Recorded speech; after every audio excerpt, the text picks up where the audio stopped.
প্রিয় দর্শক, তোমরা দেখতে পাচ্ছ আমি এখানটাতে এসেছিলাম ঘুরতে। তাই ঝিলের কাছে দেখলাম হঠাৎ করে যারা ঝিলে মাছ চাষ করে তারা মাছগুলো ধরছে কেমনভাবে দেখো। প্রায় 1 2 3 4 5 6 7 8জন মানুষ আছে। 8জন মানুষ মিলে জালে মাছগুলোকে ধরে রেখেছে। তারপরে এই মাছগুলোকে ধরছে দেখো যেভাবে। ভাই এগুলো দেশি পোনা মাছ, ঠিক আছে। এই মাছগুলো প্রায় কিলো মার্কেটে 180 থেকে 150 টাকা কিলো। তো এই মাছগুলো ধরে পুরো লম্বা আছে, জালটাতে আছে, পুরো জালটাতে মাছ ভর্তি আছে ঝিলটাতে। এই যে দাদু মাথায় করে মাছটা নিয়ে যাচ্ছে, গাড়িতে লোড করবে।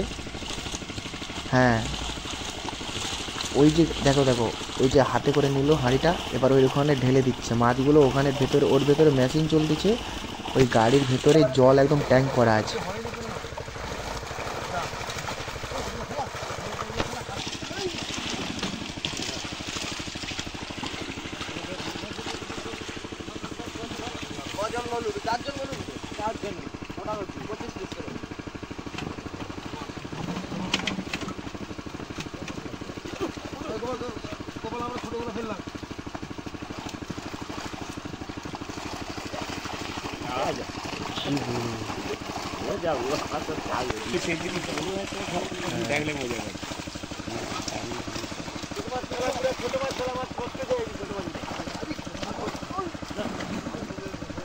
তো মাছ ধরা চলছে। তো এই ঝিলের মালিক যে দেখছো ভাই, ওই যে মানুষটা গায়ে চিক পড়ে মানে প্লাস্টিকটা পড়ে আছে, ওই হচ্ছে ঝিলের মালিক। ওনার নাম হচ্ছে ছোটো দাদু, ওনাকে আমরা সবাই ছোটো দাদু বলি।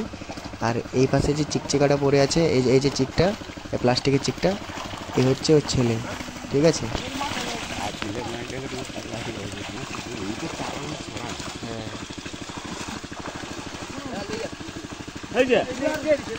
আচ্ছা অত বড় দেখছি কিরম তোলে কি করবি তোকে মোটাই তো অ্যাকচুয়ালি মাছগুলো বাছাই চলছে আর কি, যাতে এই মাছগুলো অন্য ঝিলে ট্রান্সফার করা হবে। এখান থেকে মাছ চারা চারা মাছ, সাইজের মাছ সব তুলে নিচ্ছে, যাতে অন্য ঝিলে ফেলবে। সেই মাছগুলোকে 2 মাস পরে আবার ওই মাছগুলো অনেক বড় হয়ে যাবে। সেই জন্য মাছগুলোকে চেঞ্জ করছে একটা জায়গা থেকে আরেকটা জায়গা। ওই জন্য একটা গাড়ি দেখতে পাচ্ছ, যখন দেখবে অনেকগুলো গাড়ি থাকবে তখন ভাববে মাছটা মার্কেটে যাবে। তো এখন আরেকটা ঝিলে ট্রান্সফার হবে। দেখছো পাশে আরেকটা ঝিল আছে, তো ওই ঝিলে নয়, দাদুর অনেক ঝিল আছে।